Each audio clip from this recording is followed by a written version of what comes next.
But we are positively and definitely against the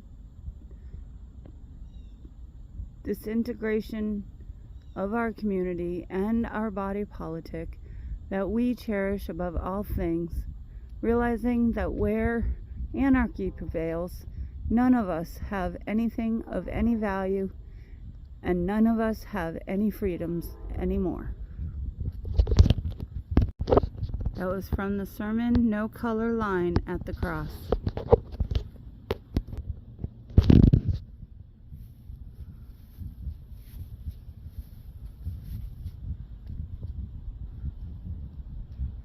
In this little town on top of, basically, on top of the eastern seaboard in the mountains. Here, the Clinton 12, walking into history. Bobby Kane, Maurice Souls, Joanne Allen Boyce, Regina Turner Smith, Minnie Ann Dickey Jones, Robert Thacker, Alva McSwain Lambert, Gail Ann Epps Upton, Theresa Caswell, Ronald Hayden, Alfred Williams, and William Bill Latham.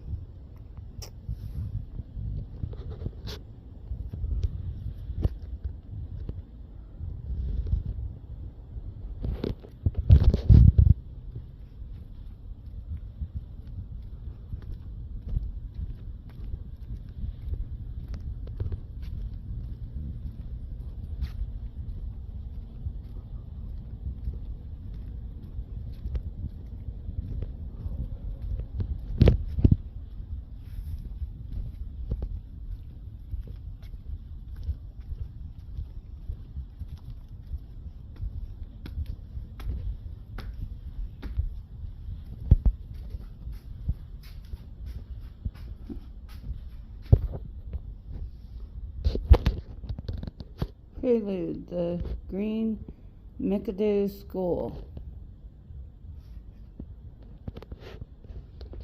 Freeman Hill, or Folly Hill, as it became to be known, has long been an educational site for the African American community.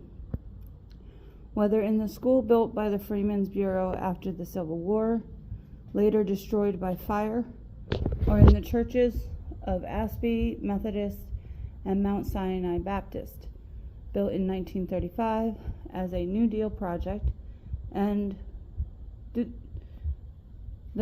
as a New Deal project, the present school was first named the Clinton Colored School. It was designed by architect Frank Barber and bore similarities to schools funded by the Rosenwald Fund. This philanthropist, organization founded by John Julius Rosenwald, constructed schools in black communities throughout the South. In an effort to obtain funding from the organization, the local black community created a Rosenwald School Fund to raise the required share funding. However, before they could do so, the rural school building program ceased operation following the death of Julius Rosenwald in 1932. Clinton Colored School was renamed in 1947 to Green McAdoo Grammar School in honor of Green L. McAdoo, a former Buffalo soldier, landowner, and employee of the Anderson County Courthouse. This school provided education for 1st through 8th grade and is no longer a running school now, nor do I think it's a museum anymore. So I thought it was important to stop here. Oh yeah, it is. Hi. Hello. How was just stopping here and visiting. I saw it on online, and I wanted to check it out, and I thought it was important what it was. Yeah, well, feel free to poke around. We got 3 rooms that are devoted to telling the story of the Clinton 12, before, during, and after. So, first room's before. I got a little 6-minute video for you that'll get you up to speed, and that'll set you up for our exhibit area, and our epilogue room that'll tell you what happened and where they are today. Awesome. Would you mind if I recorded it? Nope. Really? No. Alright. Alright. We're gonna watch this video, little presentation thing.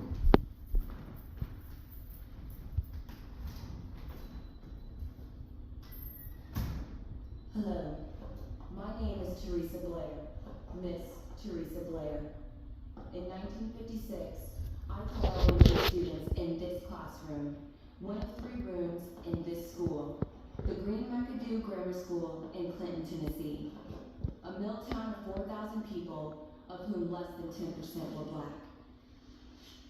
If you sat in my classroom in the fall of 1955, you would have been a black student as this. Hello, my name is Teresa Blair, Miss Teresa Blair. In 1956, I taught elementary students in this classroom, one of 3 rooms in this school, the Green McAdoo Grammar School in Clinton, Tennessee, a mill town of 4,000 people, of whom less than 10% were black. If you sat in my classroom in the fall of 1955, you would have been a black student, as this was a segregated grade school in a segregated city, in a segregated county, in a segregated state, in the segregated American South. This enforced separation of whites and blacks at all levels of Southern society was called the law of Jim Crow, and while it wasn't always a law, it was always dehumanizing and always degrading. Its worst aspect was the uncertainty of its application. If you were black, you never knew from town to town, or from time to time, what sort of treatment you would receive, and that was the most frightening thing of all. In 1949, newly graduated 8th graders were taken by bus to Austin High School, a segregated school in Knoxville. The trip was long and uncomfortable, and even though the high school there was better equipped than our local high school, that wasn't the point. My kids felt, and their parents felt, that they had a right to attend whatever school they wished. In 1950, almost a full year before the landmark desegregation case of Brown versus the Board of Education of Topeka was filed, the McSwain, Willis, and Dickey families of Clinton filed a lawsuit for their sons and daughters in the United States District Court at Knoxville, charging that the out-of-county arrangement did not meet the separate but equal rule established by the Supreme Court in 1896. However, 2 years later, in 1952, District Court Judge Robert Taylor decided that the separate but equal standard was met and dismissed the suit. His decision was appealed to the U.S. Circuit Court of Appeals in Cincinnati. On May 17, 1954, the United States Supreme Court ruled in Brown versus the Board of Education of Topeka that separate was inherently unequal and that segregated schools violated the rights of black students under the Equal Protection Clause in the U.S. Constitution. In 1955, the Supreme Court reinforced its opinion under Brown versus the Board of Education II, which stated that enforcement of the 1954 decision should be accomplished with all deliberate speed.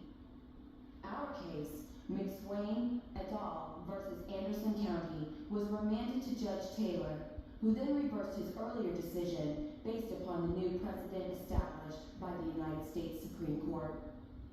On January 4, 1956, he ordered that all 3 Anderson County high schools be integrated no later than the fall term. Many cities in the South chose to interpret the word deliberate to mean something less than speedy, but not for this city, not Clinton, Tennessee. For Judge Taylor, the word speed meant exactly that. Not everyone in Clinton was pleased with the idea of black and white students sharing desks, books, and teaching staff, but the law was the law, and in the summer of 1956, 12 black youngsters pre-registered as high school students for the fall term. They were a mix of grade school graduates and sophomore, juniors, and seniors transferring from Austin High, and it is important that we remember their names. Joanne Allen, Bobby Kane, Theresa Caswell, Minnie Ann Dickey, Gail Ann Epps, Ronald Hayden, William R. Latham, Alva J. McSwain, Maurice Souls, Robert Thacker, Regina Turner, Alfred Williams. During this time, Horace Wells, publisher of the Clinton Courier-News, wrote editorials urging a smooth transition into desegregation, saying, while we may not like integration, this is the law and we must obey it. D.J. Britton, the principal of Clinton High School, also urged compliance with the law of the land. He organized PTA and student meetings to explain and discuss the situation prior to the opening of fall classes. Britton, for his efforts, was later threatened and accused of being a communist, but he said this about the first days of running an integrated school. The student body was great. They stood right with us. To the black students, he said, "You have all shown great courage." While the students, both white and black, were uncomfortable sharing classes for the first time, for the most part, they treated one another with cautious respect, and classes were held without incident. Bobby Kane, a transferring senior from Austin High, had this to say about his white classmates. They did all they could to smooth things over and make it easier for us. Jerry Shattuck, a senior and president of the student body, was aware that integration was coming, as was most everyone else in Clinton, and he, as did most of the students, shared the feeling that the law should be obeyed. Very few students considered themselves integrationist or segregationist, but rather members of a law-abiding community, Shattuck said years later. So school classes began, and for a while, everything seemed to be going along about as smoothly as could be expected. That is, until two strangers came to town, one from New Jersey and one from Alabama, followed by hundreds of others. Then, crosses began to burn. Words of hate were screamed, and this city entered upon its most terrible yet heroic days.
Actual clippings and papers showing how much hate ran our world from the beginning of, almost from the beginning of time. But it became worse for everyone but us. And then by us, I don't mean to be tacking us together as far as Caucasians, but in general.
And to all the haters.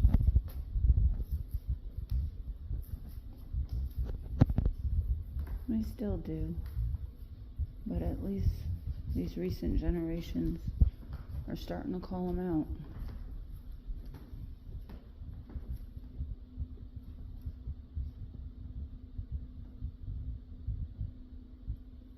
And that's a good,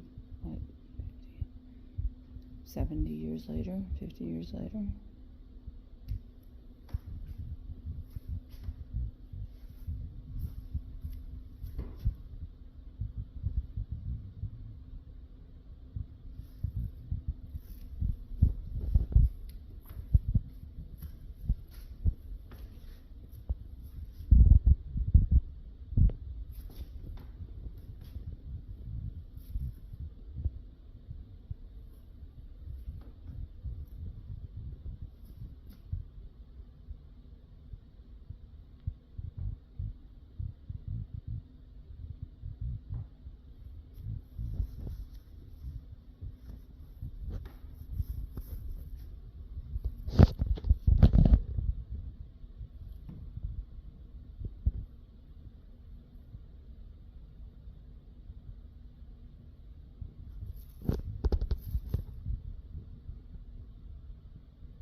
thank you letters.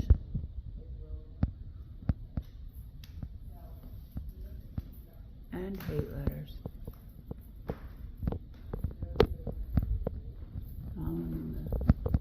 The beating of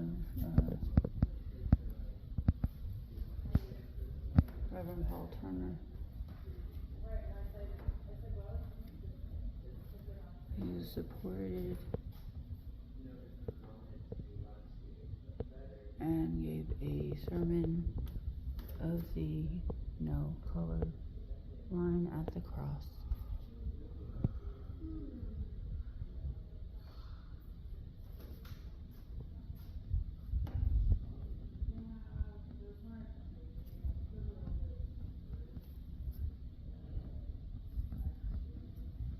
This was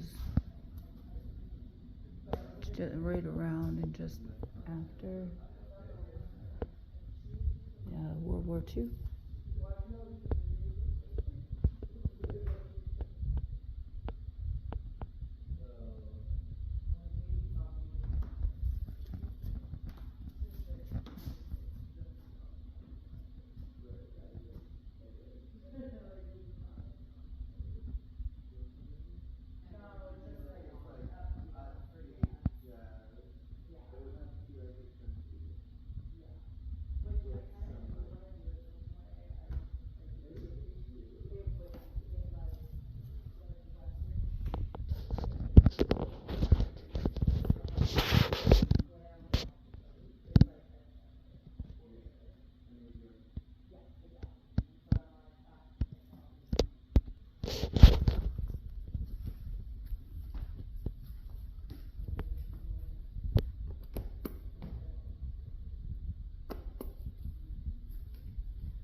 Oh, wait a minute.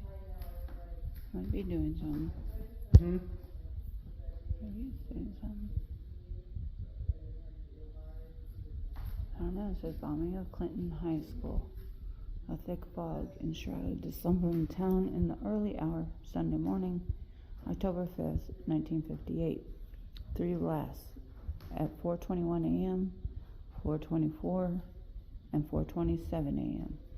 shattered the peace, demolishing Clinton High School. Linden Elementary, a vacant school in nearby Oak Ridge, became the high school's temporary home until the new school opened on August 29, 1960, 2 years later. It was formally dedicated on September 24, 1960. Rallying swiftly, more than 200 volunteers worked hard to open Linden School within 4 days of the blast. The FBI investigated, but no one was charged with the bombing.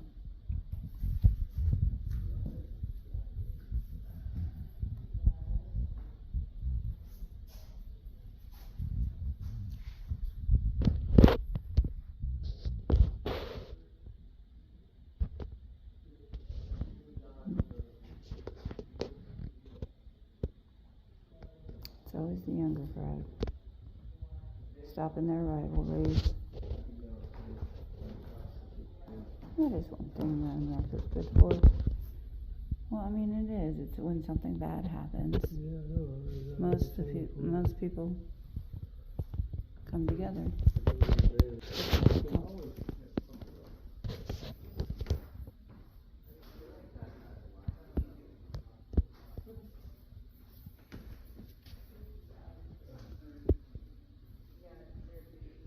Prize graduation. Bobby Kane graduated on May 17, 1957, the first black male to graduate from a desegregated public high school in the southern United States.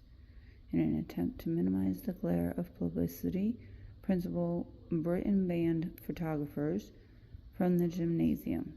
After the ceremony, reporters caught up with him. Bobby commented, "It's been a rough year, and I wouldn't want to go through it again. But I'm not sorry that I went to Clinton High School." Gail Epps graduated a year later, but the event received little publicity.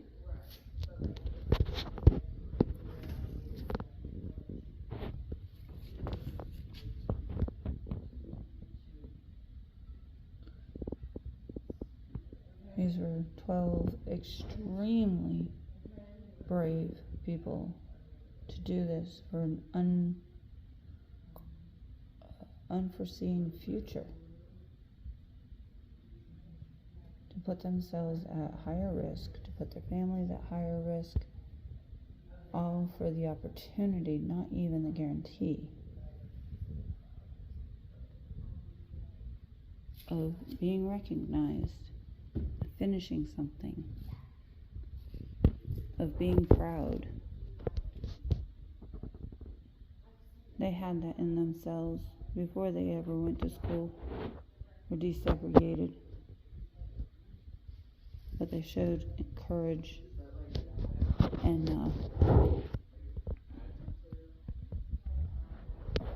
endurance to be able to go through all of this in a world that 50-something years after, 60 years after the desegregation happened, and still, or I don't know. I just think they're incredibly brave, and I have no right to have any words. They earned that right. The 12.